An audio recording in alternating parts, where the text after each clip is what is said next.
So tonight's presentation will be on SaaS, the revolution of SaaS, and we have the privilege and pleasure to hear from Manish Chowdhury, founder of GoECart. So I'll introduce him very briefly, and then I'll turn it over to Manish.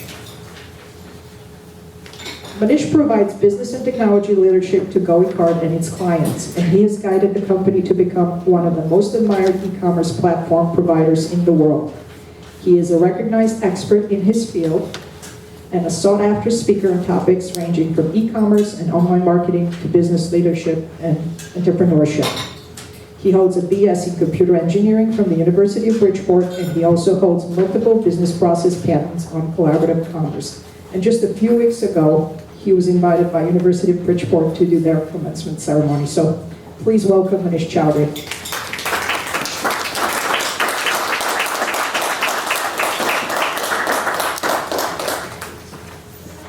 Thank you, Gordon.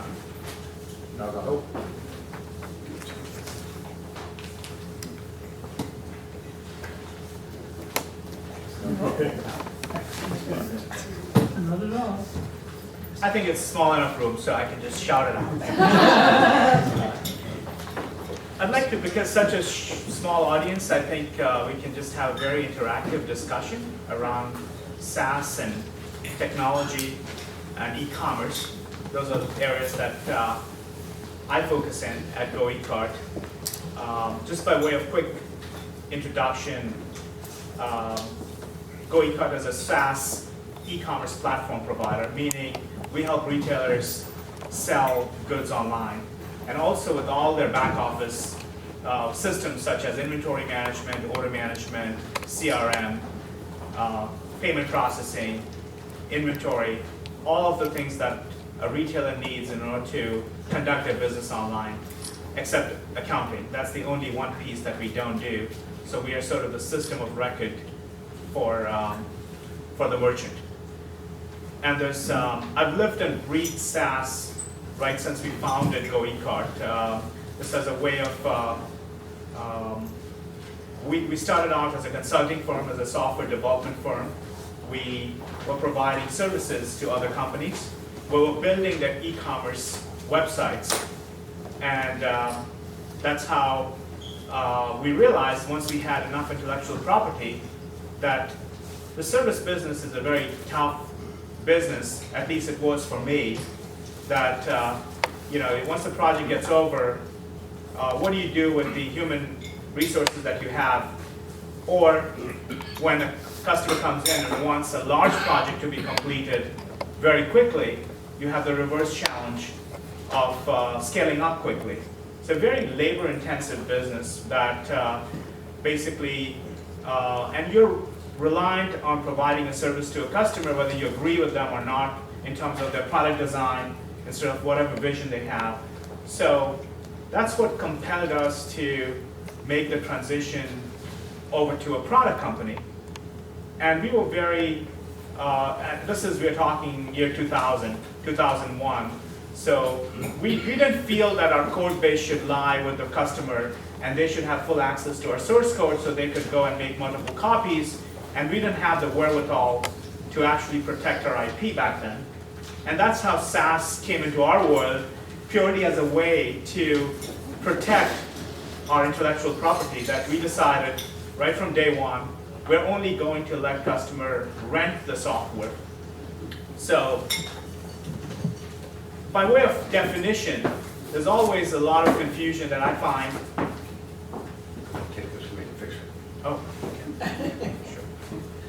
Can everybody hear me at the back? Absolutely. Okay. Yeah, so by way of definition, I think there's a lot of confusion. I don't want to just put it out there that what is SaaS? The SaaS vendor owns the software, you don't own it, and it runs on SaaS vendor's data center, not on your data center. The customer usually will rent it for a monthly fee or an annual fee, as they call the subscription fee. And typically, all the customers that use the software are using the same version of the software. That's kind of the classical definition of SaaS.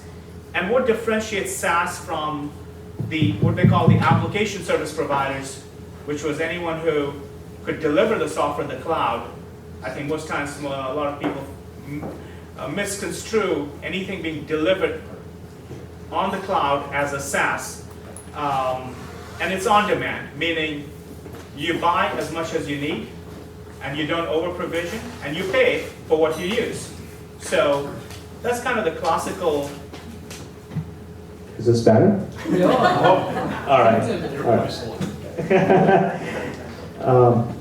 So that's kind of the classical definition of SaaS, which is different than the traditional software. So I want to talk about SaaS as it comes to e-commerce. That's sort of our area of expertise in terms of software application. So going back in the 80s, there was only store. So on the left-hand side, you see a single channel. The customer would go, buy something, go to the store, and get it. Then came the late 80s or early 90s. Suddenly there were catalogs, the mail order catalogs that you get in the mail. So most companies, what they would do is they would create a separate division and say, that's my catalog business. And they'll have their own 800 number, the post office, the mailing address, and they would be almost treated as two separate entities within the organization. But customer had more than one channel that they could buy from, so it became multi-channel. And then suddenly somebody figured out that you could buy online and pick it up in store.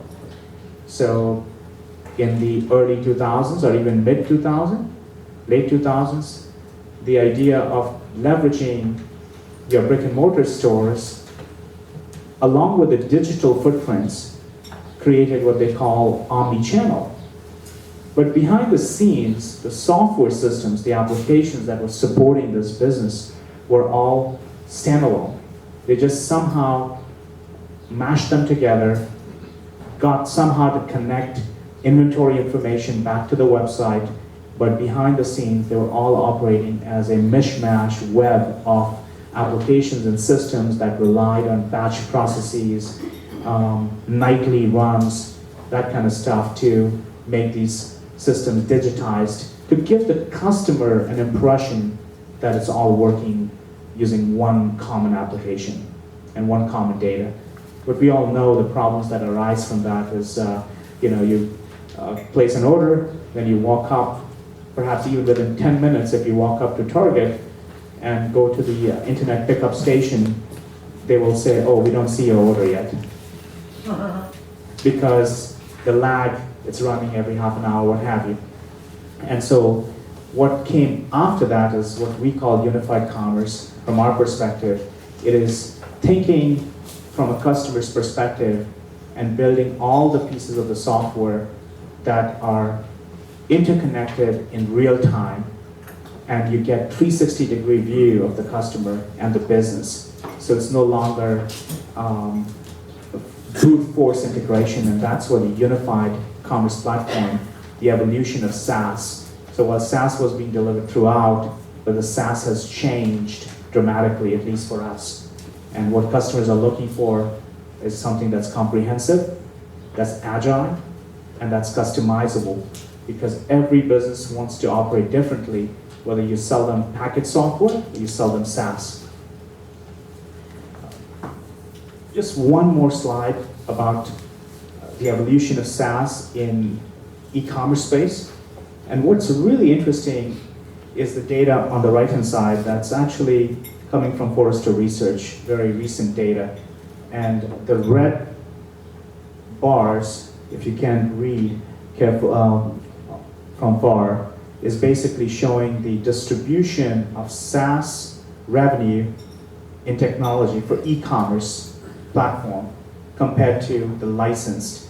So the light gray bar at the top is the licensed revenue, and the red bar at the bottom is the SaaS subscription.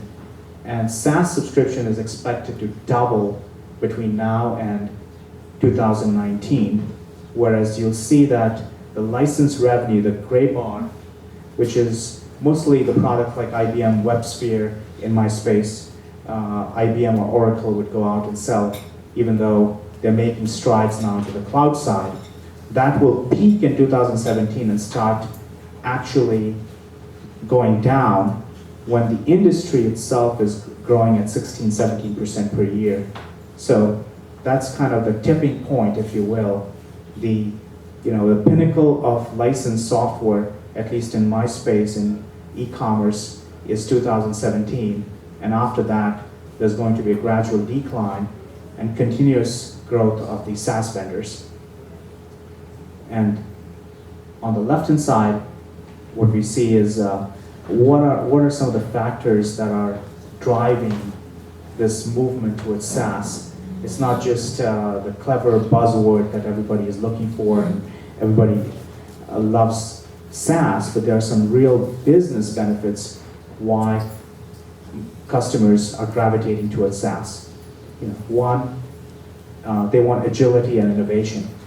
They don't want a software that stays stagnant forever, meaning the responsibility of innovation should no longer be with the customer, because once they've customized your packaged software, now they cannot get free upgrades and they lock themselves in, and the world is moving so fast. I mean, even in retail, very soon you're going to be seeing things like virtual reality, augmented reality, and while the software may have a 3-5 year term, most retailers cannot afford to wait 3-5 years before they bring these innovations to the customer. Otherwise, they'll be dead. So what they want is the ability to scale quickly. That's the other tenet of SaaS is, most retailers actually get about 70 to 80% of the annual revenue in the time frame from the week of Thanksgiving going up to December 24. That can constitute anywhere between 60 to 90% of all revenue. That's 4 to 6 week period. So if you weren't using SaaS, then you would have the responsibility of scaling your software, your data center, your infrastructure, your security, all of those things. And that's one big advantage with SaaS. A true SaaS provider will provision resources on demand so you can scale without compromising performance or security.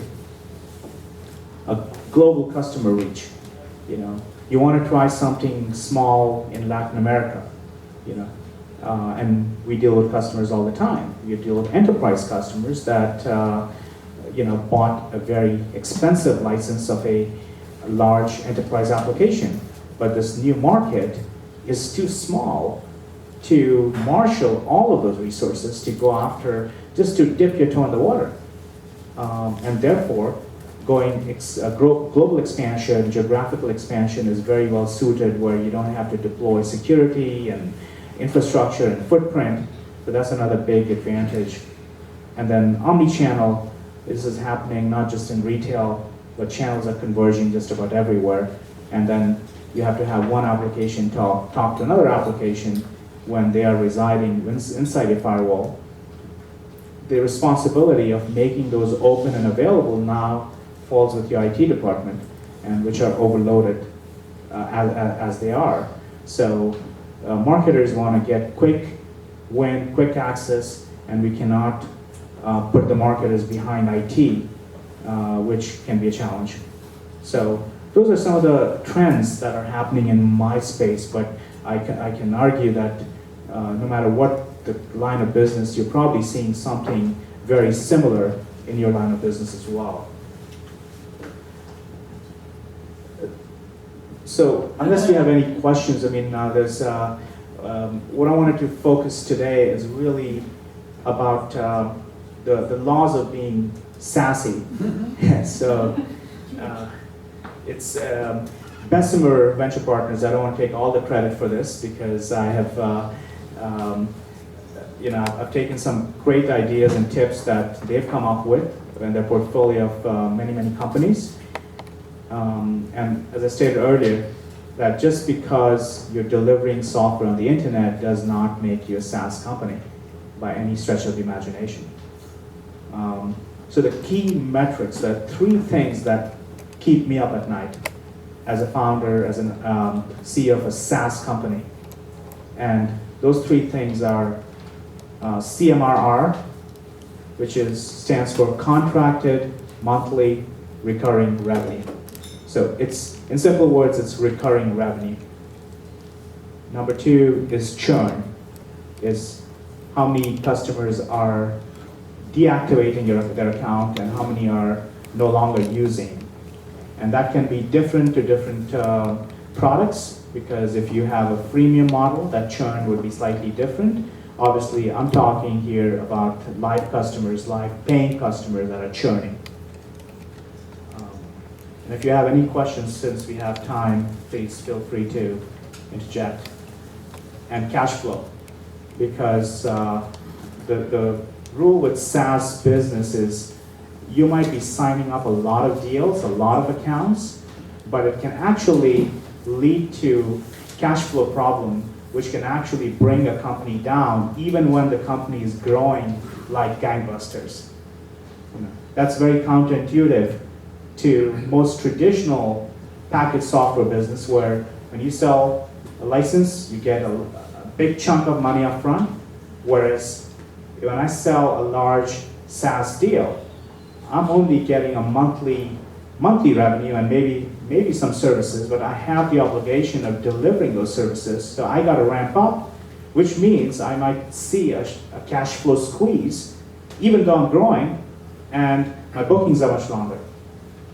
Manish, when you went to the SaaS model, because you made a conversion at some point in time from a package license, a software licensing company to a SaaS model, how did your investors take that change on your income statement, right? Because it was a pretty significant change in what they used to see versus what they were seeing now from a cash flow and income point of view.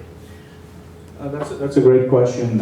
So we made the transition from a services company to SaaS, but this is a very important question because we also did a project with Resnick, and Gorgana was part of it. That's how I got to meet her when they did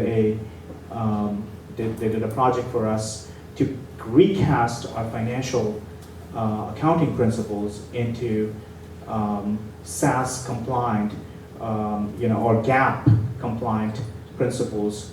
And one of the biggest lessons we learned was people often confuse bookings versus revenue earned.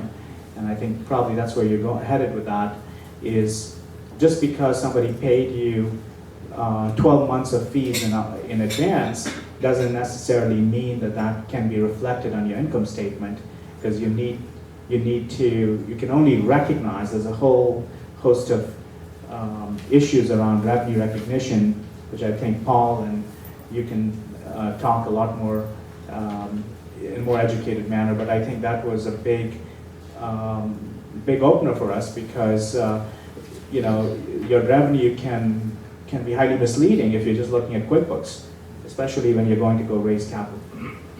Yeah, and Paul, when you looked at that, how do you couch that for investors? Well, that's a great question. So before I answer that, let me introduce myself. I'm with our advisory practice within Resnick, where my colleague is with on the accounting side. But I worked with a lot of SaaS organizations, and I got into the business in 2001 with a small company in San Francisco on Market Street that had 30 employees. The name of the company was Salesforce.com. And they became one of the founders of SaaS. And if you look at some other companies related, like the Amazons of the world and these SaaS-based business models, there's different metrics and KPIs associated, typically around customer engagement and customer growth, in addition to churn and cash flow and CMMR as well too. So what I saw and experienced was this concept called net future earnings potential. So whereas Wall Street investors demand almost like a quarterly return, it's a little bit more of a pragmatic type of approach that benefits companies like Manish's company to build a real business add customizations and features, and be in it for the long haul. So those are a couple of my thoughts. Right, so in short, you gave Manish some ideas about how to couch this to investors and make them not focus all the time on CMRR, churn, and cash flow. There was more to it than that, is that? Yeah, so concepts like customer lifetime value, customer retention, average order value, share of wallet. So Manish probably has at least a half a dozen to a dozen modules or key components of functionality.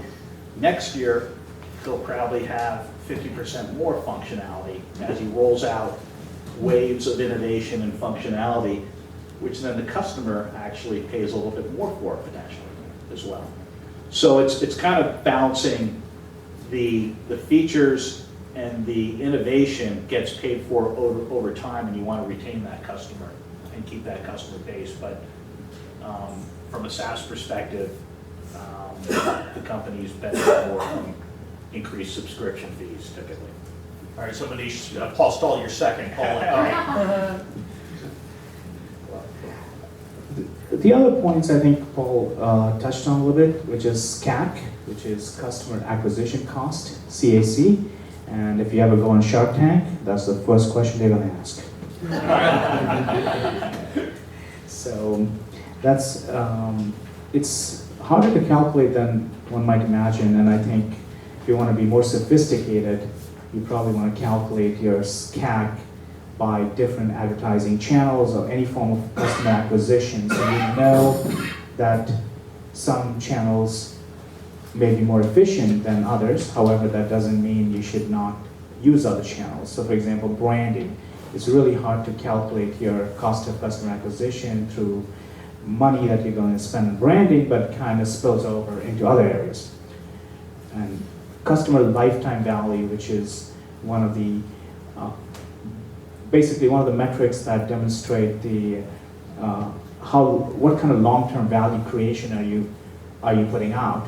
So is your product, customers use it? Is it like something that maybe it's a wedding planning service? They'll only use it for X number of months. Once that event is over, you're done. So, or there's a product like GoECart that once you get into the enterprise, it's almost very, very difficult to uproot that because all members of our client's organization are using it, from customer service people all the way to the inventory planners, and it takes a lot of training. So you want your CLTV to be very high, and you want your customer acquisition cost to be very low. And if you basically divide your monthly revenue by churn, you'll technically get the customer lifetime value.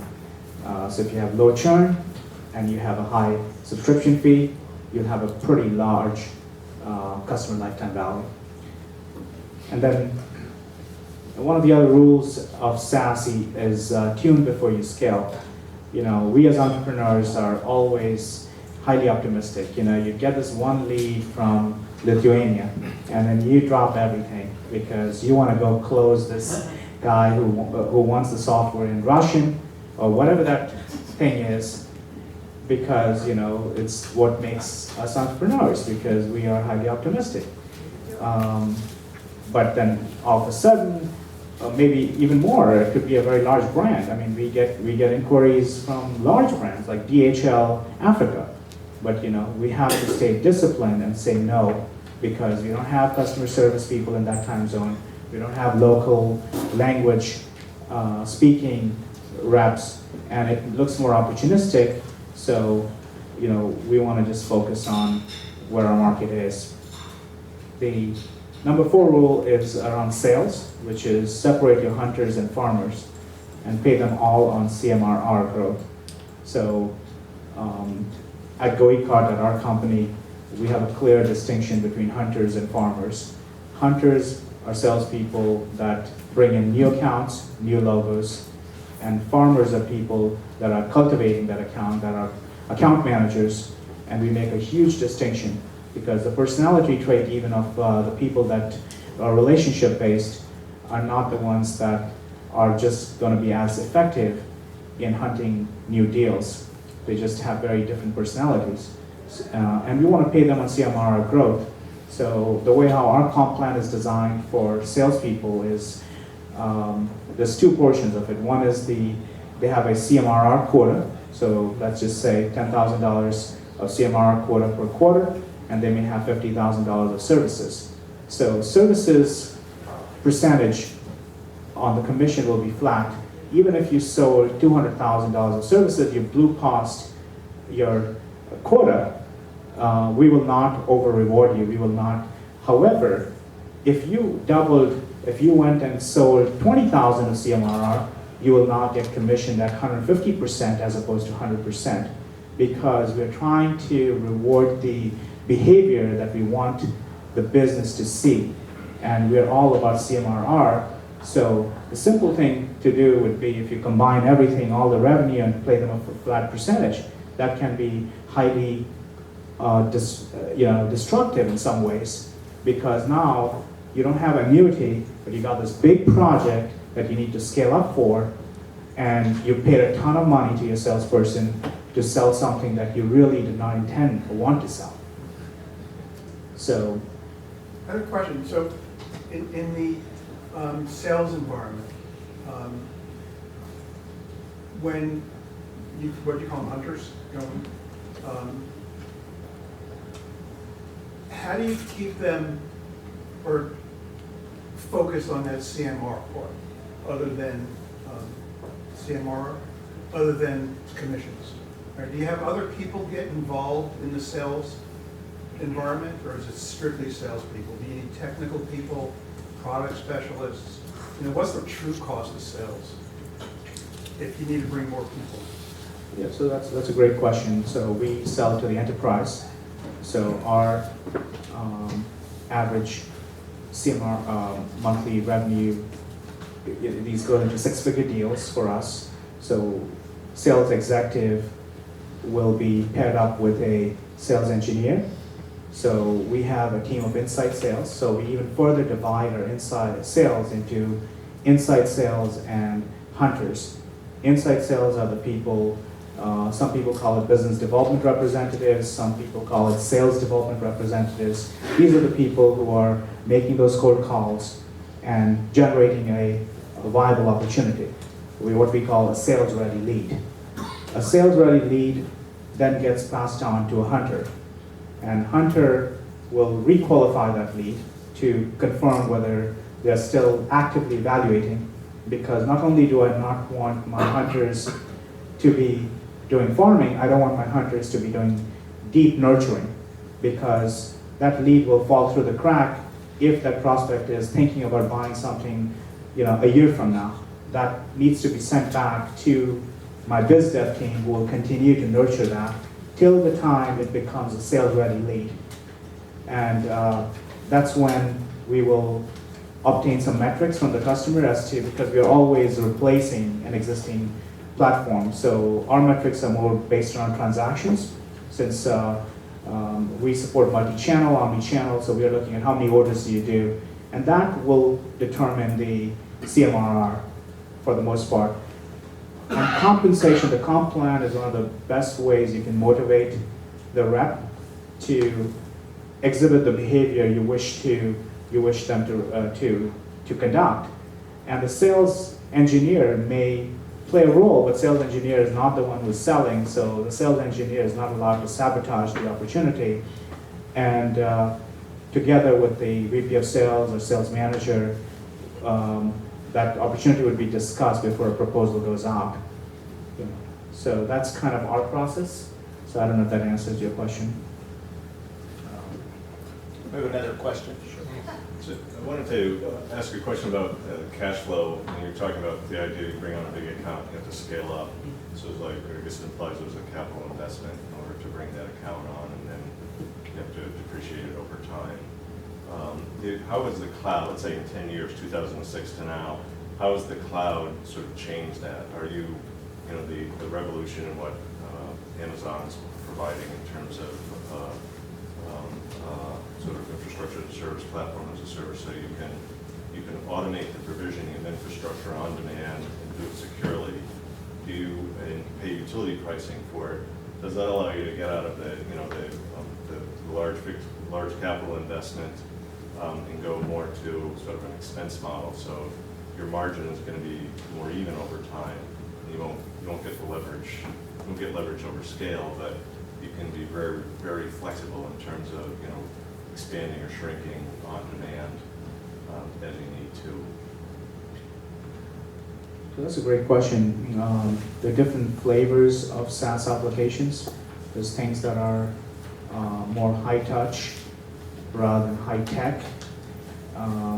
So if you're providing a mostly self-service solution where the customer can help themselves in self-service configuration, those are easier to scale up or down.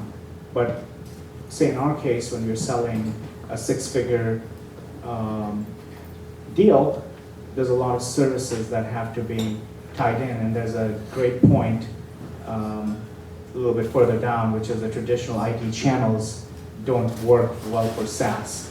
So where you end up consuming a lot of your resources is in servicing the customer, enabling the customer success team, and why that is different for SaaS versus the traditional software. So for the longest time, including the 30-person company, Salesforce.com, didn't have a partner ecosystem. It's kind of a chicken and the egg story. I go to a large, if we're a small company and I want to go have IBM Global Services sell my product, they're not going to take that on because they're going to say, can you commit to a $2 million minimum service revenue from your channel that I'm willing to educate my sales force and do that. So it basically begins, that was an extreme example, but the point is marshaling and wrapping up a partner ecosystem, a service partner ecosystem is much harder for SaaS companies than the traditional licensed software where the VARs were going and actually selling the CD, getting a 30% commission. They were the ones who were in charge of training and implementing, whereas the ISV was primarily just providing the software. And here, in our case, since we are not getting an upfront check, we are more than incentivized to make sure that product gets used, not just the product gets purchased. Because even if the product is purchased and not used, they will turn you off. Following up with that question, if you think about it more from the infrastructure perspective, and if you go back 10 years, if you were doing something like you're doing, you would have had to think about the complete infrastructure and plan for 10 years. Whereas today, I think, and the question is, has the infrastructure technology caught up to the SaaS model to where you can allocate as you need? If you're on AWS or if you're on somewhere else, you don't have the capital investment, the planning you have to do. Is that a true statement? That's really the question. I'll take a little bit and maybe Paul can weigh in. We just went through the exercise of migrating from a co-located data center to AWS, so I can speak very firsthand. Number one, the biggest myth is AWS is cheap. That's the biggest myth known to mankind, I can tell you. And that on-demand pricing, it's really not cheaper. It's just more convenient, more accessible. I think you can certainly go up and down faster, which would not be possible if you were owning all the infrastructure hardware yourself. So the bar has definitely come down. It certainly makes it easier. But you still need to plan because even in Amazon's case, there's something they call a reserved instance versus on-demand, and the pricing is almost 2x, 3x, and your margins are not going to be all that great. So unless you go to reserved instance pricing, it's really going to cut into your margins. Yeah, I would agree. It's not necessarily less expensive, but it's more agile and scalable to get things done quickly up front when you're designing an application or rolling out a new software component. It's the scalability component, which I think is point number 3, is you need some experience in kind of mapping out where this might go in the next couple of years or down the road, because there are a lot of gotchas with SaaS plays. Manish, going back to the scalability issue and you having moved to the AWS or a cloud service provider, a true cloud service provider, do you have a mixed model? Because you have fairly low churn. This is a very sticky environment, right? So once you get a customer, they're going to stay for a long time. And so that's fairly predictable. So do you have some in a co-location center and some in the cloud, for the scale up, or do you have everything in the cloud now? No, the whole project took us a year and a half. That's how, because an application like ours is expected to be 24/7, 365, 99.99% uptime. So we had to do a number of pilots. We could not risk moving our clients before the holiday season, because that's when they, and then like simple things that you would not imagine, like for all the techies in the room, when you control your IT environment, you can give it any time zone. You can change the time zone of the server. But when you go to Amazon, there's only one time zone, which is UTC. So, when you walk out the cash register at one of your local stores and they give you a receipt with UTC on it, you won't like it. What we did as a result of that, we had to move some early adopters to the AWS environment while we were testing, getting live feedback. So we made an internal pact that we will always ensure that the software, we will not put anything so proprietary that's related to AWS that we cannot swap out. So we have switches that allows us to go back and forth from our co-located to AWS. So you now have both if you wanted to take advantage of it. We actually already do have both, and we can actually move customers back and forth easily.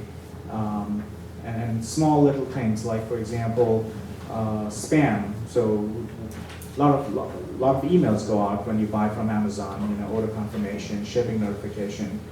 And Amazon has a very strict policy against spam, but these emails are going out on behalf of our merchants, who also send a lot of marketing emails. So they'll send out millions of other emails, but if the reputation on those emails are tarnished elsewhere, we get penalized, because now they're part of our collective account. So if you get more than X percentage of such claims, it can technically shut down our account with Amazon. So those are some of the inner details of the cloud and so on. It just you've got to just try it, test it, and make sure you always have a plan B, because there will be many things that will be different. Just to understand the Amazon bill, you need a billing analyst. We haven't been able to figure it out. So just moving further down, traditional IT channels don't work as well for SaaS. Savvy online marketing. So anyone if you're a SaaS product company, online marketing has got to be a core competency. It's not something that you can outsource, not in my opinion. That is just as important as your product, and it's important that you are very clever at the latest online marketing, because all your customers live on the internet. It's very important. We talked about staying local. The temptation to move and follow the lead can be difficult to resist, but I would highly recommend that. And then having one version of the code in production. This is something that you will encounter as soon as you have your customer number 2. The customer number 2 wants the software to be customized because their business is different than the customer number 1. And that is, learning to say no to customization is perhaps one of the core competencies you'll need to develop if you don't have already. And the way to do it is through lots of configurations and we'll talk about that shortly. And the important part of SaaS is the service, because there's, at least in my space, is a very competitive market. There's a lot of competitors. So, service, not just, there's a concept, I call it customer focused versus customer driven. And there's a big distinction between the two. Customer focused means you are thinking about the better for the customer, thinking about their success, as opposed to customer driven, which is if the customer tells you do this, you will do that without asking twice. And we believe in, if the customer is successful on your platform, they're more likely to stay with you than they're failing and they love you. So I think that's very important. And then we talked about some in capital that's needed. It's getting harder for products in established markets that you have to do R&D and you have to sell. Obviously, all those costs are front-loaded, which can take up to 4 years of runway before you see any cash flow positive. So that's a metric to be aware of. And I'll just breeze through this because I think we spent quite a bit of time. If you're thinking about going into SaaS, what are some of the things you should think about? Make sure you choose a large market because there's a lot of competition, and the real benefit of SaaS, the pricing will come down. So unless you have, SaaS is all about volume, generally speaking. You can't really do a very large SaaS business, whether you look at Salesforce.com or you look at HubSpot. It's about volume, bring that total cost of ownership down and recover your fixed costs. So large market always helps. Create a hub on the web. What that means is that your online presence is super duper important. You can build a best website for somebody else, but if your website doesn't look just as slick, you're probably not going to be able to convince them. And number two, just make sure all those links keep coming back to you as a source of reference back to you. So accelerating organic growth. This is all through SEO, clever marketing tactics. That's one of the big things you can do with a SaaS product. Because according to Google B2B research, 69% of the sales cycle takes place before a customer ever speaks to a rep. That's 70% of your sales cycle is happening without a human being ever talking to the customer.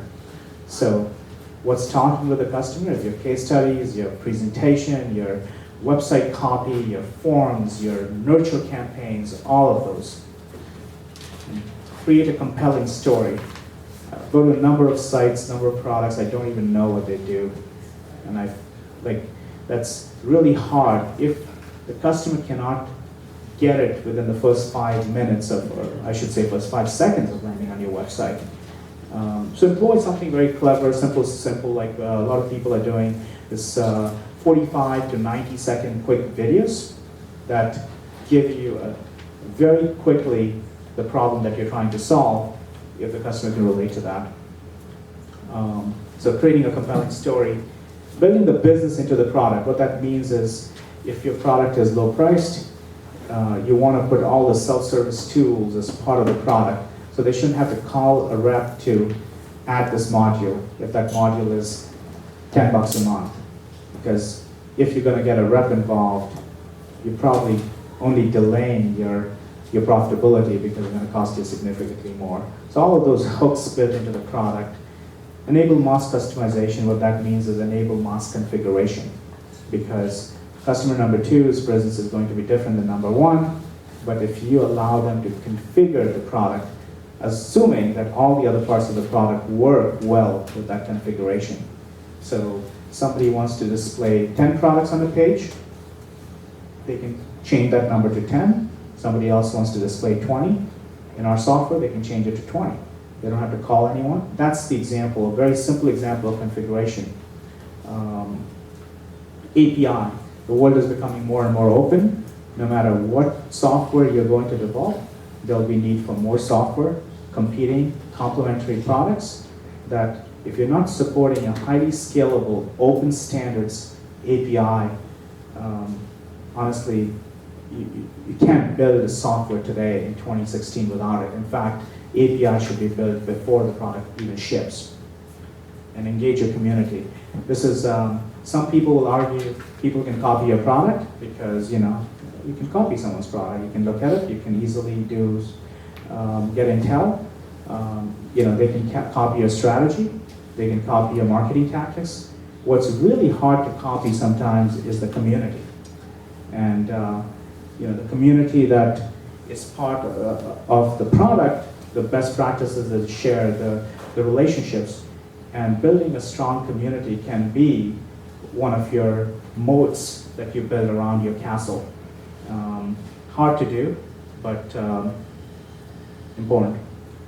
We'll just talk just very quickly. I know, how much time do we have? You can keep going for about 4 more minutes or so, and then I'm going to ask some of the panelists to comment on a few things. We have lots of questions for you. You're not getting away that easily. So there's a lot of great content here, and I'll be certainly sticking around after this as well. And I think this, the conversation about accounting treatment and so on, I think this defines it. David Cohen is part of the Bessemer Venture team. It says companies with recurring revenue need different terminology and accounting metrics to paint a clear picture of their business and establish a framework for properly compensating performance, especially among sales reps, sales staff. And so if you look at that,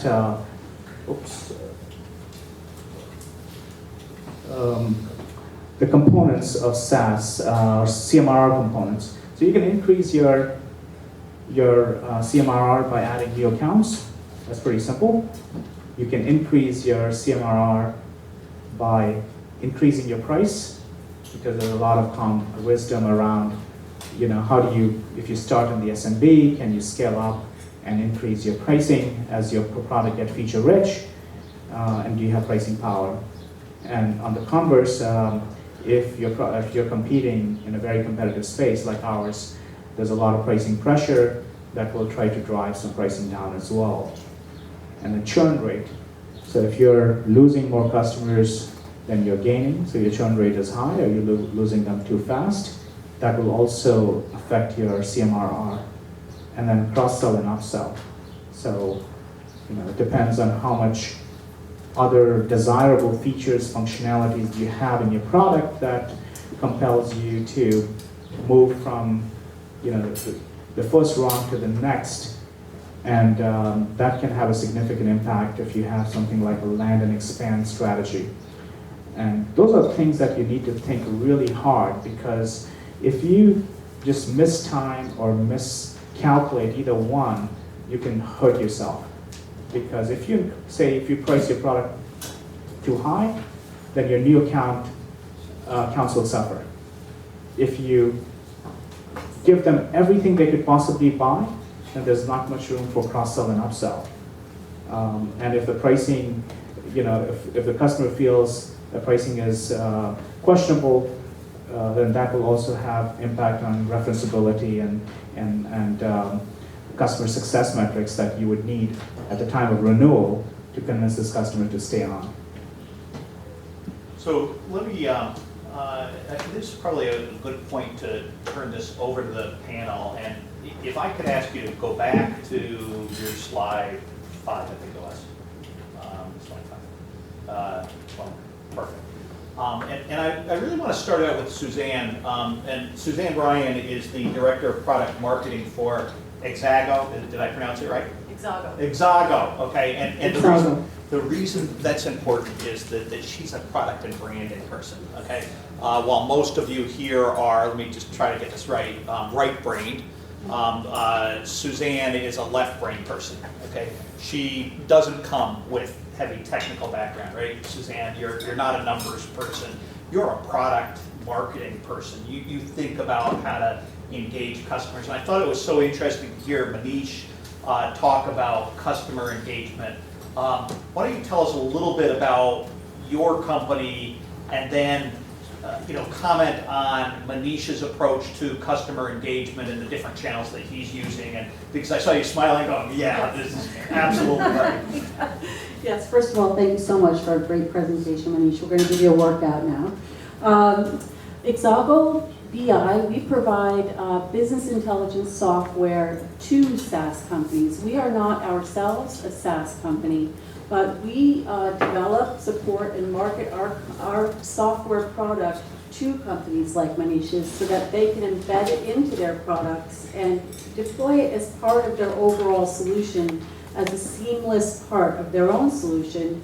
So for us, the marketing challenge is steep because we have to market to our customers, and then the people who end up using our product, the end user, the customer of our customer, we never actually directly contact with. So there's several levels of cross-functional teams from different companies that we have to understand their pain and address to make a sale.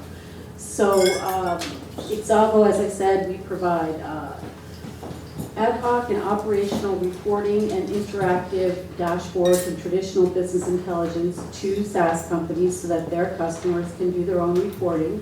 Now on to the juicy part, the marketing. Manish, I was so happy to hear you quote that statistic about potential buyers doing, I think it's gone up from 69 to 72% now, of their research before they will engage with a human being. And what I've discovered in doing the marketing with Exago is it's not just that they haven't engaged with a human being, it's that they really don't want to. They want to complete a certain amount of research, and I think this is a function of what I call marketing 2.0, or I didn't actually coin that, but in the first wave of content marketing, people were all excited about the 5 reasons why and the best practices for downloads available. So they were happily plugging in their email addresses to get this content. And then they found out that as soon as they did so, they were entered into somebody's list and they would then be called and emailed relentlessly. So I think that's in large part why people are being a little more stingy with their email addresses. So your point, Manish, about the way that you approach marketing, meeting each potential customer where they are and on the terms that they're comfortable with, that really is exactly how we approach it. And I have a question for you about that, actually. So what we try to do is provide video content, downloads of varying lengths. We have webinars ranging from 5 minutes up to 30 minutes, and we're very free and easy with giving this information to the client, to the potential customer on the terms that they're comfortable with. So I have a question for you. What is your feeling about gated content? Do you require your potential customers to plug in an email or contact information to access the content that you provide for them? So I think we have a lot of content that's free. And then what we use a bunch of different tools. We use Salesforce.com for our CRM. We also use a marketing automation platform called Marketo. And what we do is we look at the customer journey and divide it into 3 parts. We call it top of the funnel, middle of the funnel, bottom of the funnel. So tofu, mofu, and bofu. And then we map the content based on where the customer is in their journey. And this marketing automation tool will allow us to score based on the engagement. So every time they come to the website, they interact with our content, they earn a certain number of points that will push them to the next stage of the funnel. So we've had a lot of success with gated content when we do it with third-party sponsors. So we will write a white paper, but we'll have it distributed towards from a publication that the customer trusts, because now they're not just interfacing with us. So we would use that first to get the gated content out, bring them into our funnel, and then you can use a lot of clever things like LinkedIn. Most B2B buyers on LinkedIn, and the clever thing that this tool will allow you to do is people can either sign in using LinkedIn, so they don't have to fill out the entire form, or that form will be pre-filled if the session is active, so they will get past the gated content, even though it's gated for everyone else, but it's not gated for them. I have another product question, a little bit off from this. Is this working? It is. Okay, great. You talked about having a single version of code, a single instance of code. So can you talk a little bit about how the update process works? Specifically, I wonder how you can know in your environment how much enhancement the user will tolerate. Like, will they come in one day and it's a completely different application, or how do you manage that process? Yeah, so the single instance of the code, or single version of the code, is the nirvana. We all aim for that, but we end up with, in reality, maybe two, or because there will always be few customers that are not ready to move as fast as the rest of them. So but there are some major advantages of sticking to this, and the cost goes up quite a bit, especially in AWS where you have to pay by the instance. So every time you have multiple instances, load balance, all of a sudden, things that were a lot less expensive in your co-located environment suddenly become a lot more expensive. All our features are generally backward compatible. So when we turn on a feature, when we add a new feature, we will add a setting, and we will leave the customer as they were for the most part. So they don't feel that they went through as much change, but there are things that will change, and we try to communicate. It's really all about communication and education. So even the best change, I can guarantee you, every time somebody redesigns a website, 98% of the time, people think, what have they done? And it's always for the worse. And then give it 2 more weeks and say, I begin to like it now. So that's just the human psychology against change. So we'll try to do preview webinars, show them what to expect, and still try to maintain, ideally one, latest 2 versions. Anything more than that, then it's very, very important, in my opinion, to stay highly regimented against customizations. And Paul, why don't we ask you to comment on what you've heard, and let me introduce, first of all, Paul Goldman. Did I pronounce that correctly? Perfect, yeah. Managing director at CohnReznick's Advisory Services. And Paul, why don't you just tell us a little bit about what CohnReznick Advisory does for these kinds of companies, and then talk about what you've heard and some feedback. I know you guys have been together for a while. Sure. We help middle market, high growth companies with new digital business models, reimagining the customer experience around mobility and new digital technologies, operationalizing or doing process digitization to reduce cost or take cost out of the business. And we do a lot with big data analytics, visualization of data to drive primarily revenue growth, customer acquisition, and customer recapture for our clients. And first of all, Manish, excellent presentation, and it's an outstanding product in SaaS. A couple of quick thoughts, and I'm typically the guy who's selecting and implementing for clients. And one thing about SaaS that my clients really get the value out is the concept of configuration versus customization. It is so fast, and the things that we can do now within 30 days, 5 to 10 years ago would take 3 to 6 months. And how many $1 million, Paul? It's incredible. Of just the consulting fees, right? And that's kind of where our point of view is that customers and clients, the market, okay, there's no such thing as a 5-year strategy. Strategies are 5 months now related to this great revolution called, digital or 4.0 related to that. And companies have to reassess what, markets and customers are doing in 5-year types of periods.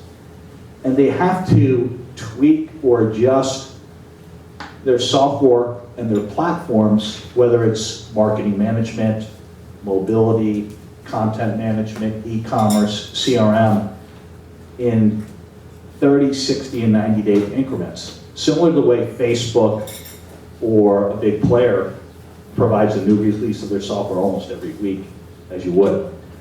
So customization, the code base, it's more like a tenant model where the data model, the basic and the standards stay in play. But what's good about a company like Manisha's is that it's highly configurable. So I could still be personalized in how I engage with my customer, but be in the same, it's a highway that has guardrails, traffic lights, and a double line for when you can pass and when you cannot pass. But you can decide what car you want to drive on it, how fast you want to drive it, and where you want to drive it to on that side. So that's the biggest thing with SaaS. A couple things related to e-commerce platforms in general is it used to be, and Manish had a great picture of omnichannel, where e-commerce was website, a shopping cart, and a catalog. And it was all about conversion, right? Quick, place the order, and hopefully nothing goes wrong, nothing crashes, the order goes out, and there's no returns. What we're seeing in the marketplace now is that e-commerce is becoming more not only transactions and conversions, but companies are using it to extend their brand and build a brand relationship or a product relationship with their companies. So the platforms incorporate powerful analytics, powerful components such as video or new ways of leveraging content in the sales process, or new ways of lead capture, or capturing the lead and doing something like a video chat or a sell. We were working with a client this morning where it's a retail client. As they're on a website, they would be able to text their friend on a mobile device and bring in a personal shopper from that particular company and do a 3-way conversation as to, picking bridesmaids gowns for a particular retailer with 6 different people across the country in one session related to that. And that's not crazy. Customers, especially the millennial buyer, they're demanding that. They demand a unique customer experience. They demand multi-platform, not only online, but it's all mobile. They expect e-commerce companies to personalize their offering. They expect e-commerce and retail consumer product plays to capture their data and provide relevant offers in a safe and secure environment. It's high stakes. So with SaaS, it gives you the opportunity and the ability to change and keep continuously innovating, not just your applications, but your business processes, as well as your business model in general as well, too. I think that's some of the larger value drivers of SaaS. Paul, that was great. I want to go back to some of the transitional issues, right? Because we still are at a transitional time. There's still many and Paul and I work with a lot of the same clients doing the same thing. I represent the clients on the legal side, but it also involves vetting the vendors and looking at all kinds of things. And so we see a lot of transitions, right, from this data package and services type arrangement that we had in the past to the SaaS environment. And the clients are all concerned about a lot of different things. So let's run through some of those. And Manish, we're going to challenge you a little bit, right, as we go through. Let's start with data, right, and data security. Is that top of mind for your clients? And how do you give them comfort? Because, it used to be they had the data in their own data center. Now they have data in your data center, and they don't have visibility of that data center. Right, so we service retailers, merchants that accept credit cards. So data security is probably one of the top concerns our clients have. I'm sure you've all heard of the breaches at Target and Home Depot and everyone else. But also because we are the prime targets. You know, if anyone wants to hack someone, they'd rather hack our system to get millions, tens of millions of credit cards than to, you know, get some other quantitative data. So data security is absolutely top of mind. And actually, I would argue that that is one of the top reasons why a lot of our clients go to SaaS. You know, especially the SMBs. The SMBs don't have the expertise in-house. They don't have the resources in-house to manage security. Nowhere to the degree that we can manage. You know, so we have to get third-party audit, like PCI. We have assessors that will actually test our systems and do a full audit to give us a certificate of pass or fail. And it happens on a monthly basis, quarterly basis, and you know, that always keeps us on our toes because the PCI Council will release new standards, and the auditors would pick up on those. So we have to constantly add those patches, otherwise you will not pass the audit. And if you don't pass the audit, that could even mean a breach of your agreement with your customer.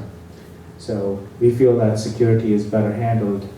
And there was one of the points that I was going to make later, which was around the concept of BYOD, which is bring your own device, which raises a whole host of other problems that creates a. So I would say, even for the large enterprise, when they buy software from a vendor, they are not fully well versed in all the security attributes of the product. Yes, it may be in-house, but the internet, by definition, your customers are going to access your product from the internet, so it will be accessible. You know, so we get that more from our larger enterprise customers. Once they go through our process, they are very satisfied. But it's a huge risk for the SaaS vendor to take security absolutely paramount, because every time you push out code, you have a potential for disrupting that security, and it only needs, you know, somebody just needs a tiny window. I mean, just last week we were getting attacks from, you know, Eastern Europe, but we were able to work with our hosting partners to disrupt that. There's a really cool tool that we've started using. It's a partnership we developed with a company called Cloudflare. I'm not going to plug them, but I think it's a very cost-effective tool that allows you to do things like distributed denial of service attacks. It's very cost-effective, and it also speeds up the website through caching. And Manish, to follow up on that, and this is probably a question for Paul too, are you using a standards-based you know, security management program protocols like, you know, ISO 27001 or anything like that? Do you get, you know, SOC 2 audits? And maybe Paul wants to respond to that a little bit because he can talk about what these things are. I just write it down on a piece of paper and ask you to explain. Yeah. Well, I mean, I think security reputation is very hard to overcome if you get caught. So while we are all in the rush to push code out as fast as possible, that's one of the premise of SaaS. Amazon.com pushes out code every 7 seconds. So within their enterprise, they're pushing out new code every 7 seconds. Can you imagine? But especially for our vertical, if we are not 100% secure, that will be a huge damage to our reputation, very hard one to bounce back from. Manish, I assume you must have some third-party partners that you integrate, you know, with to complete your product. How does that work with the security model? Like, how does that work when you're rolling out updates to your customers? what I'm asking from a purely selfish standpoint is, what is the most important consideration that you have when you're evaluating a third-party vendor to include as part of your platform? So we go through these conversations at the CIO level when we have a large enterprise deal. They'll want to know, they want to see our PCI certificate, latest, that it's valid. Who is it issued by? When did we pass that audit? In terms of the best practices around security, we monitor PCI standards, which is a governing body that issues mandates. And then every time we have a new version of the code, we would first release it on only one instance, and we would isolate that instance, so we're not actually updating the production.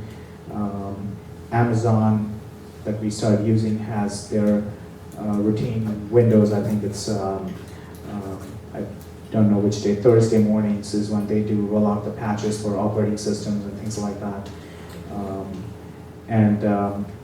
As far as choosing the vendors, we look for good branded vendors that our customers would understand, because part of it is we are selling them the comfort, and if it's a name they recognize, if I tell them, hey, it's a Cisco ASA firewall, I think fewer questions being followed up on as opposed to some ABC company that they've not heard of. But more importantly, I think it's when they talk to our existing customers who've been there for a long time, there's no public record, because such information, if violated, very soon does become public. So there's a lot of services on Amazon. The good thing with Amazon Cloud infrastructure is there's a lot of services that you can buy on a subscription basis, like intrusion detection services, even virus scan is a monthly subscription. And then there's a lot of consulting partners on the Amazon network, because Amazon is really trying to position itself as a leader in the space. So they have partnered up with a lot of consulting firms that are making Amazon infrastructure available to SMBs at a very reduced cost, because Amazon is subsidizing that. So I'm happy to give you some names that they're also in charge of monitoring through a command center to, if there's anything wary that you're looking at. So security is a really, really big deal, especially if you're storing personal information like credit card and so on.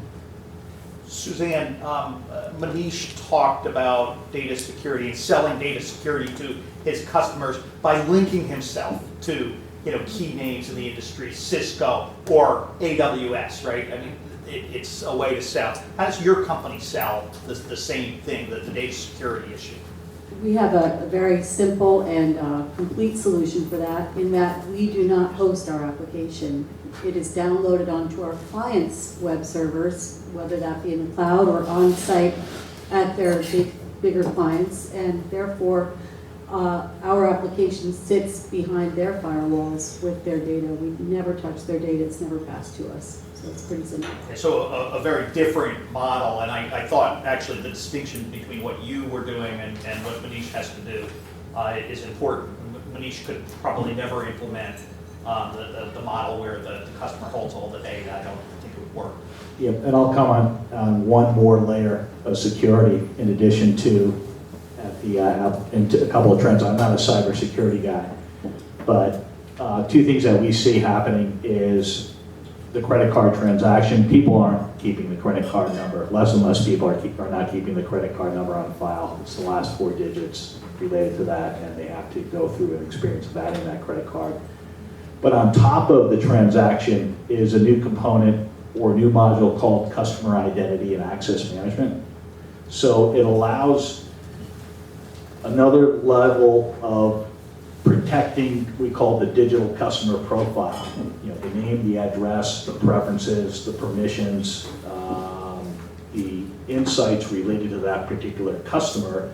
It's OAuth 2.0 type of compliant. There's token-based access across web properties around the front end of the customer experience. So if you go into and look at companies like Giga or Jamrain or Inbound ID, traditionally companies have built these registration and validation and identity access management services by themselves on the website. They're buying this as a service now, incorporating that, and it brings in another level of protection on the front end, in addition to the security and access services that Manish would have within his platform on the back end, on the commerce engine. Thank you. Manish, why don't we turn to a different topic, and I'm going to point to the bottom bullet on this slide.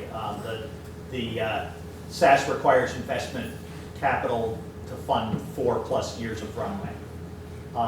So how did you approach investors? And I know Bessemer is one of your investors because you can tell, or I think Bessemer is one of your investors. They're not an investor, but we admire them. Yes, okay, you admire them. You'd like them to be an investor someday, is that what you're saying? So anybody can hear what you mentioned? Yeah, I think they're definitely one of the leading edge in SaaS. So if you're willing to just talk a little bit about your capital structure and how you brought in investors, because I know a lot of folks in the audience are interested in that as they begin to think about how to pivot some of their businesses. So we are a bootstrap company, so we grew the business from the ground up, but I can share the pros and cons of perhaps my experience. We made the transition from being a services company to a product company. So it took us 4+ years actually to make that transition from a services business to product, where we were taking the income from the services and rapidly reinvesting in the product. And the challenge with that is you have an identity problem. You know, are you a services company that wants to do product, or are you a product company that is stuck doing services? It's a very classic mistake that I see a lot of companies make. And what happens, the reality is, services business is very cyclical. So suddenly you get a new project, every project comes with a deadline. So now you have to almost freeze your product development and allocate all your resources and engineers to deliver the project, which means now your product roadmap is out the window. And likewise, when services is down, you're trying to double up on the product side. So we depends on the market that you're going after. If they're already, we were lucky that when we entered the space, there was very few turnkey shopping carts, but the explosion of other products came into the market very rapidly, and it became really hard to differentiate yourself. So if you're a product-focused founder, your strength is in the engineering and the software. So, but to scale in SaaS, either you have an absolutely phenomenal product that can sell without a sales rep, or you better learn the sales and marketing, how to scale it. And so the 4 years come from that. If you're building a world-class, high-growth SaaS product company, from R&D to shipping your first product, to building a sales organization, training them, getting your marketing machinery going, and closing that sale, and then adding enough sales that you're cash flow positive. That means the amount of recurring revenue you're bringing in minus your fixed operating expenses are at least at a break even. So, Paul, Manish has given us some great pointers on things that we should think about. When you look back at your experience with SaaS companies, either as they made the transition from a traditional services company to a SaaS company, or as they started up a brand new SaaS company, what's the biggest mistake you see being made and most common mistake, and how do we avoid it? It's the percentage of marketing and sales dollars. So I've seen companies go north of 60% of their revenues go right back into marketing and sales, and it's not enough allocation back to the R&D pipeline. And it's, it's the chicken and egg type of theory, but it's managing, the best companies manage it like an investment portfolio. And you have to could constantly shift and manage that and balance that particular act. And I've seen some companies really have a great product, but they've gotten too aggressive with their sales and marketing budget and actually never recovered after the first big hit and spike within their product portfolio. And Suzanne, let me target the same kind of question to you, but from a product marketing point of view. What's sort of the biggest mistake you see with SaaS companies as they try to market and engage their customers? Well, a favorite quote of mine is, no one was ever mystified into buying anything. I think our I've seen some approach. great websites that epitomize that, yes. Yeah, exactly. And another favorite one from an old ad guy in the 50s is, don't tell me about your grass seed, tell me about my lawn.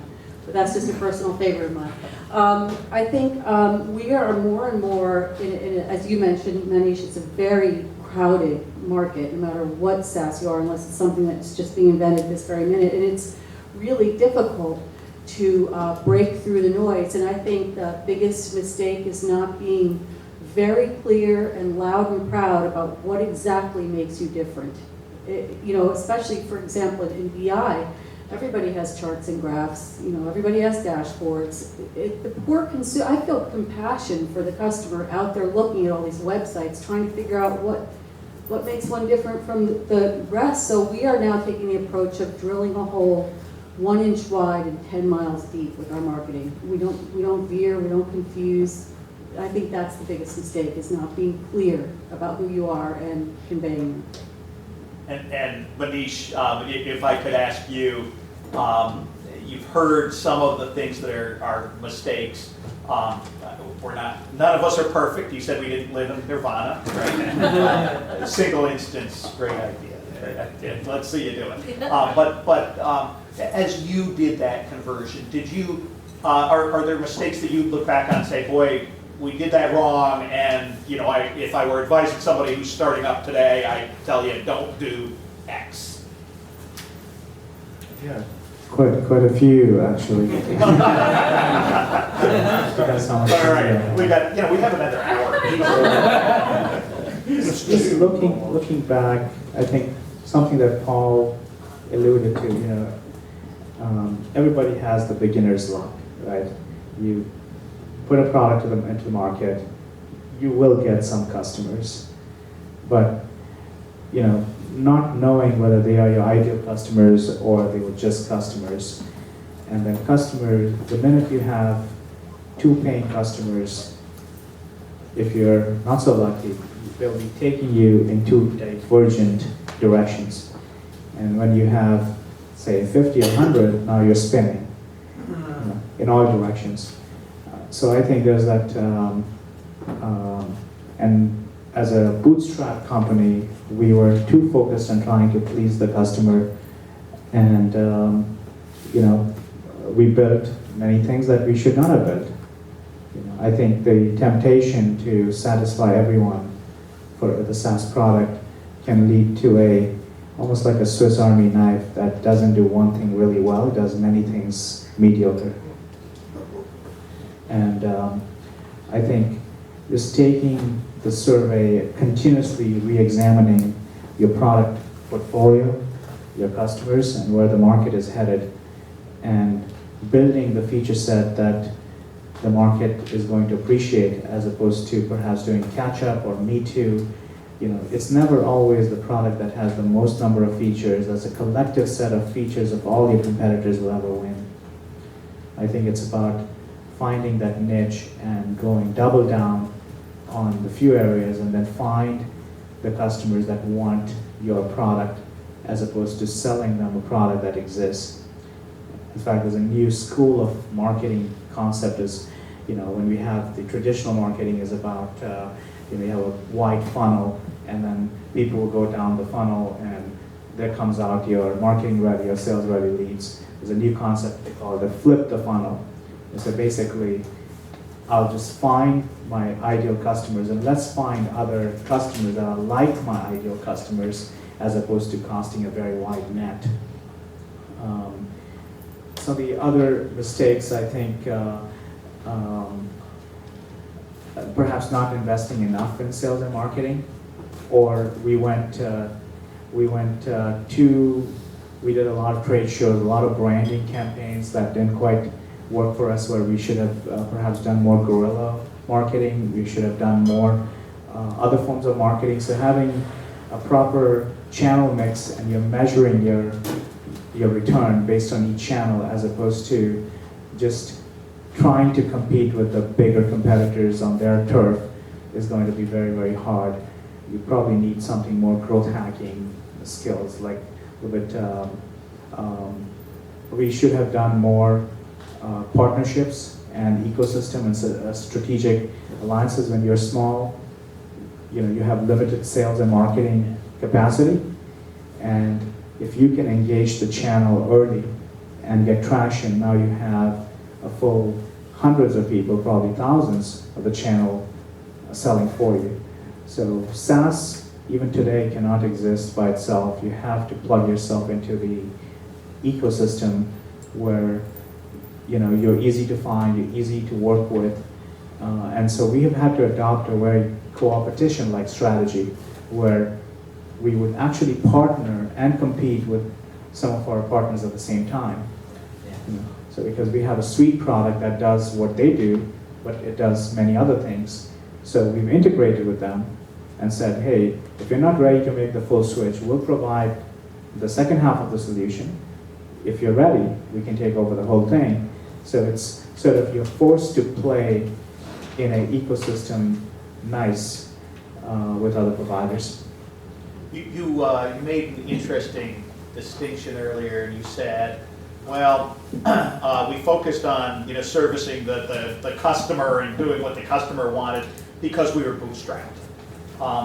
Do you sometimes, and one, you might explain just in case the audience doesn't know what you mean by being bootstrapped, and then do you sometimes wish that you had gone out for funding in a different way or funded the operation differently? Yeah, I think bootstrapped, we did not raise any outside capital. There was no outside investment. So we were simply reinvesting whatever profits we made back into the business. And in looking back in retrospect, yes, that was not a great idea. The reason for that is we were competing. We had a really good product, a great vision, we still do. But the market just exploded from 2006 onwards. And those very same products that we competed with are today multi-billion-dollar companies on Wall Street. They are publicly traded, and we were competing neck to neck. So not having that much access to capital allows you to think long-term, allows you to build a team, allows you to scale without thinking about how to write the next paycheck or how you're going to fund the next payroll. And especially in SaaS, you have to take a longer-term view because your competitors are not, they're not sleeping. They're working under the desk just as hard as you are. And if you're thinking any differently, you're fooling yourself. I mean, if you think that, oh, just after this release, I will have this magic product, believe you me, they have something else coming at the same quarter that you don't know about. So, we've heard some excellent points and pointers, I think, from all of the panelists. I want to open it up to the audience for questions, because I'm sure some of you have questions. First of all, you're all to be complimented for being in here. As I was driving over, I was thinking to myself, oh, this is exactly the kind of day we don't want. Right? It's warm out, it's beautiful, but you all were patient. So we're going to let you ask lots of questions. So I saw a hand. Let me start with the gentleman. And if you could just say your name, where you're from. Bartram, and I'm from Hartford, and software developer, Okay. IT person. So I have a question about the idea of being bootstrapped. Where like, in terms of your product design, within your domain, like, how did you source your ideas for capabilities and functionality? Did some of that come from customers? And does that still happen today? Like when you're trying to say, we need to either, and even decisions to add on a domain. So like, it's all about e-commerce, but then if you're adding on more analytics as another, value add on for your customers, because they're demanding that. How do you go through that whole decision cycle? Well, I can speak for us. Paul has a more varied experience dealing with multiple clients.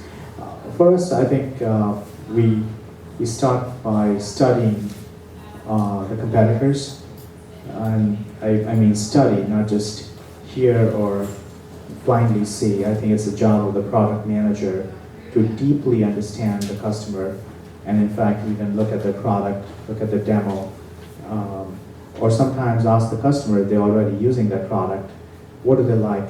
Like, so we are in the process of improving our warehousing capabilities, for example. So adding mobility functionality to warehousing.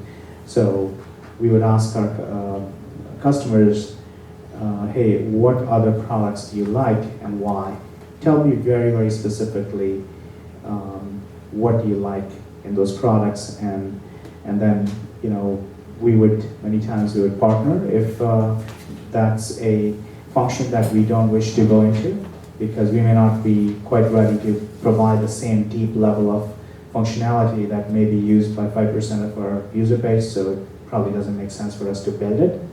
But if many times we'll discover that it's really a matter of education, we probably have the functionality, customer just doesn't know how to use it, or they call it differently. I think the minimal viable product principle, we apply that all the time. So before we go too deep into building something, we will, we'll always look for catalyst. This is already on our roadmap, but if some version comes through, we know they're going to actually use it, so we're going to get some real-time feedback from that functionality as opposed to building it alone. But I think, and then reading latest research on, you can do something very simple, or you can go more complex like Gartner. Gartner has these, they call it peaks of maturity and enlightenment model, which technologies are nascent, which are growing in popularity, which have reached their peak and others are declining. So they get a larger universal sentiment that, are you investing in technology that is yet to reach its peak, or are they on their way out? So those are some multiple, there's no one place where we look for.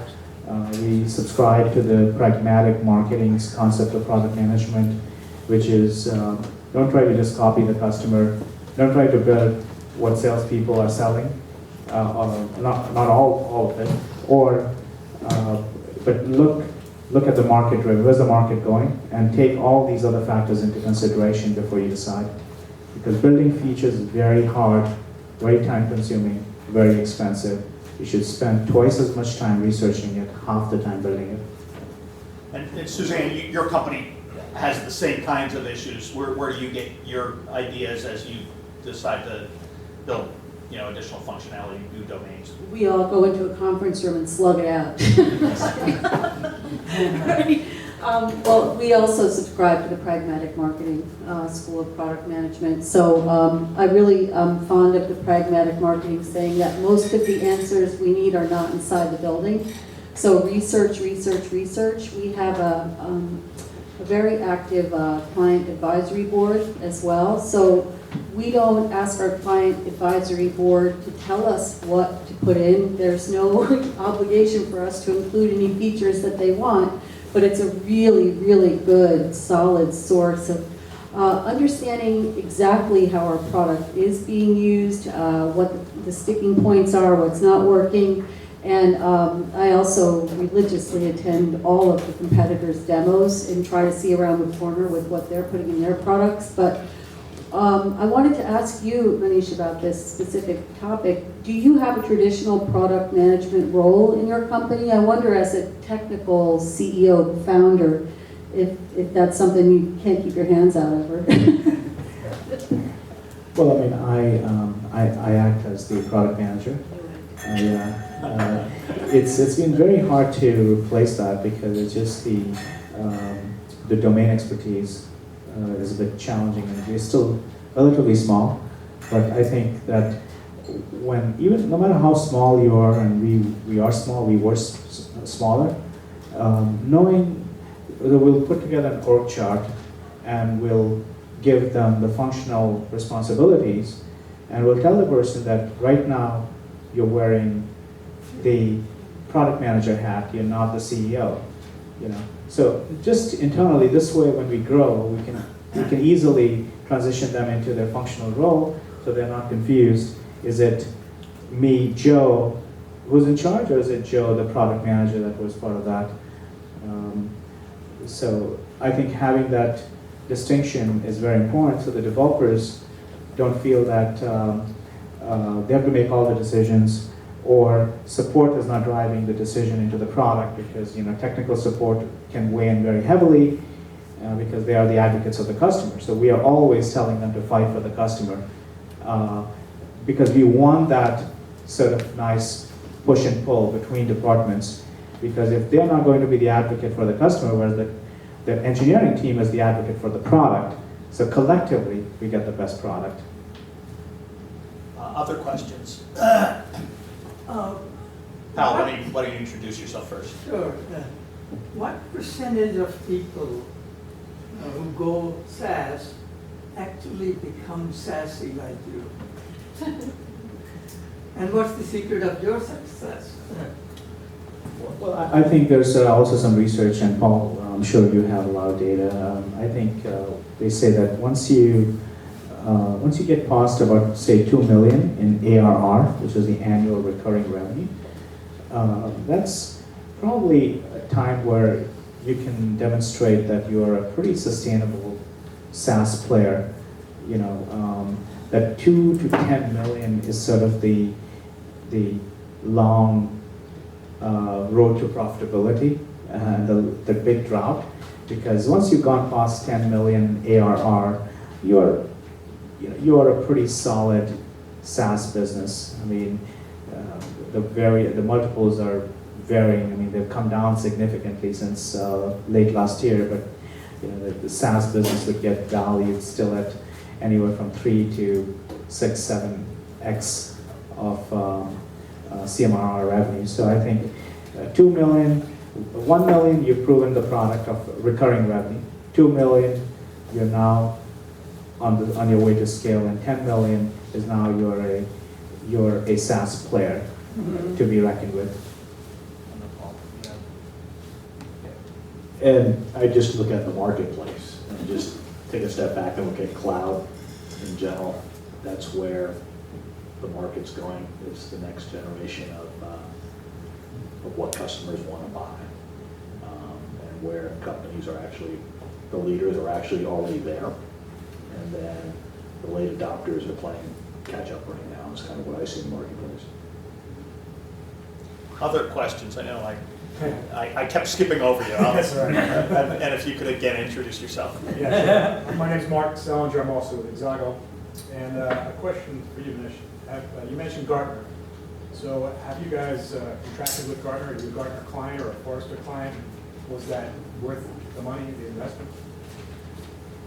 We're not a Gartner or Forrester client yet, but I think we run into them very frequently, especially at where we are at our stage of our business. When you're competing for the large enterprise business, I think being on the Gartner list or Forrester list is a huge advantage. And I think more than the research you're going to get, if for a lot of large IT company, or for a lot of large companies, somebody who is making the purchase has a job, and they need to defend their job, which is, as much as they want to do the right thing, but it's hard to, debate that, hey, you picked up your top 5 shortlist candidates all from the Gartner's Magic Quadrant. It makes there's a level of rigor. I don't want to sound that, it's just a namesake. I think, you basically they will make you, they'll review the product and they will go through the process. So I think if you can afford it, I think it's totally worth it, as long as you can keep engaged with the analysts. And analysts are very, very active in our space, so I think it's a worthwhile investment. So the Gardner rep was here as. The check comes floating through the air. Just one additional thought. There's actually crowdsourcing type of applications like G2 out there in the marketplace that I think might be a more, what's the right terminology? You gotta be careful here. More of a, based on your features and functions and benefits, your unique value proposition of the product versus, sometimes Gartner is a little, in my opinion, pay to play, if you would, related to them. And I founded a startup back in 2000, and it was actually a metagroup play in Gartner, and that had access and how they actually do the Magic Quadrant. I was very surprised on how that process worked and how. Or maybe not. I'm sure it's changed by now. I hope it's changed by now. Although Paul, Manish made a terrific point, right? He said, well, if you're the person within this large enterprise choosing a product, nobody can fault you for, having your 5 finalists be, in the Magic Quadrant, right? And so there is some level of validation still at this point that the crowdsourcing of the intelligence is useful. But we all know the reality of this, and I think that may still be a reason for the pay to play, if that's really what it is. I'm going to take one last question. I think, did I see a question back here? Okay, one last question, and then we're going to wrap this up, let our panelists take a drink and stick around for a little while. Well, I'll have to combine my 2 questions into 2 parts. Sorry, Brian Wiley from Guilford. I'm a CFO for hire business growth consultant, perpetually working on refining my tagline. Sorry. I'm going to ask 2 questions. One, you mentioned that you never took outside money, and One last one. I think you said never. Yeah, that's right. Yeah. Never so far. No, not so far. Never in the first 16 years of your business. Up there, the first 2 bullets are some very commonly loved and respected and used external, often key metrics to let potential investors, institutional guys come in a board meeting every quarter and say, what about this, what about that?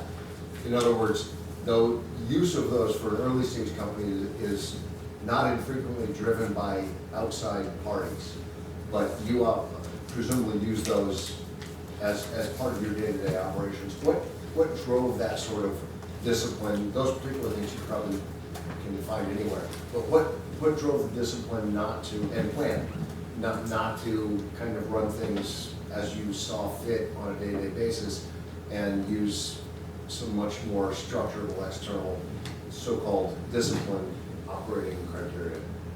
Right, I think that's a part one. great question. Is there another one? Sorry, that was part 1 of the question. Well, I think whether you're investor-driven organization or self-bootstrapped, I think running smart business using the rules of the game, these are the rules that your larger competitors are playing with, and quickly you recognize what those metrics are.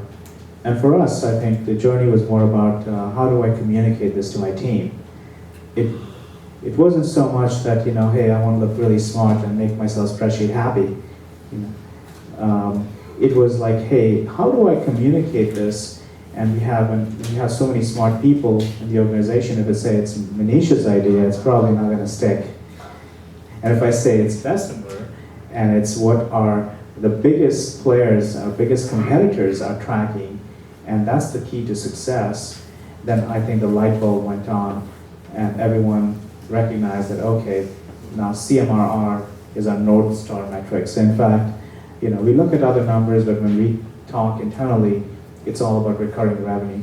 From the person who answers our phone to the person who picks up the mail, everyone is aware that we are happy when that CMR number goes up.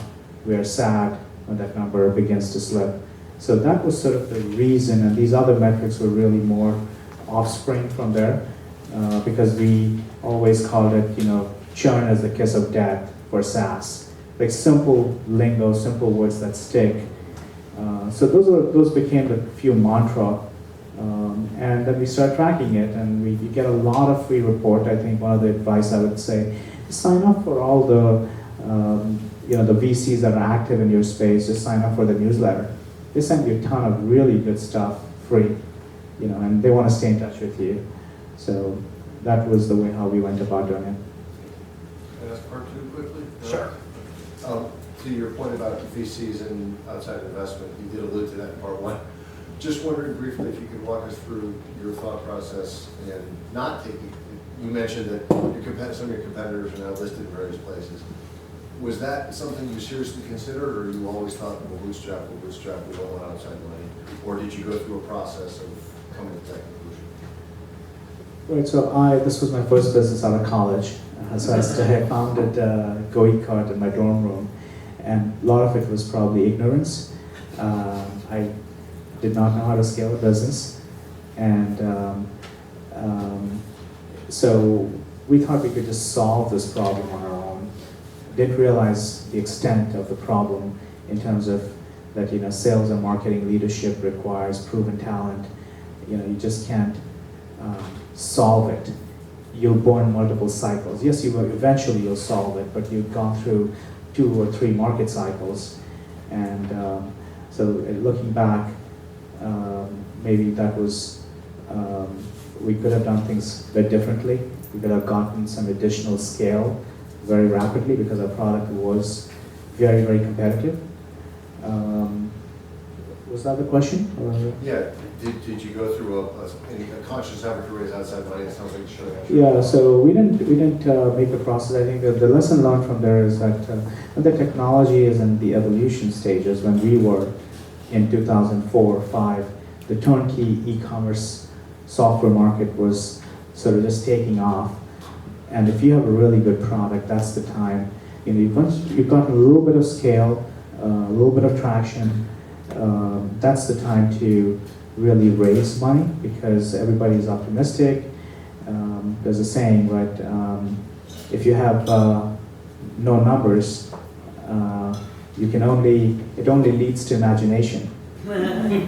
If you have some numbers, a poor number, it only leads to worry as to why the numbers are so low. So if you have 0 revenue, it can only go up. So I want to thank the panelists and Manish especially, since we put you in the hot seat. Manish, I work with a lot of startup companies and emerging growth companies. And the fact that Manish has so carefully focused on these types of metrics, right, that he looks to external validation and KPIs rather than making it up on his own. A lot of folks in Manish's position would say, hey, I'm brilliant, I know everything. And the only guy I know who really knew everything was Steve Jobs, right? He was always right. There aren't many Steve Jobs, although Manish, you may be close, right? So, the fact that he was so careful in thinking this through, if I were coming in as, say, outside counsel, helping somebody do an acquisition or merger discussion, all of these things would actually drive value of this company, right? Manish has talked about IP, right? That will drive value in the company. Manish talks about his people. That drives value in the company. So he seems to be, very focused. And the other thing that he said was, a mistake I made early on was kind of letting the customers distract me from trying to serve those customers in all their different ways, distracted me at times from staying on the path to building the product I was supposed to build for my customers in mass rather than micro managing it for each individual customer. But he did get back on track, and Manish, we know you're going to be a great success staying here in Connecticut, creating new jobs. We love having you, and I want to thank you. I want to also thank our other panelists, and Paul, I know you're working with some of the companies out here, and Manish and Suzanne, your company now has a chance to sell Manish on the opportunity to build in a BI module, right? Let's go, come on. You know, you're on it, you talk over the bar. Everybody else, I'd like to invite you to stay, go have a few more drinks. The Lawn Club would appreciate that. And hopefully our panelists can stick around at least for a little while before you're drawn out into the sun for a nice run or walk or whatever you'll do in the sun tonight. Thank you.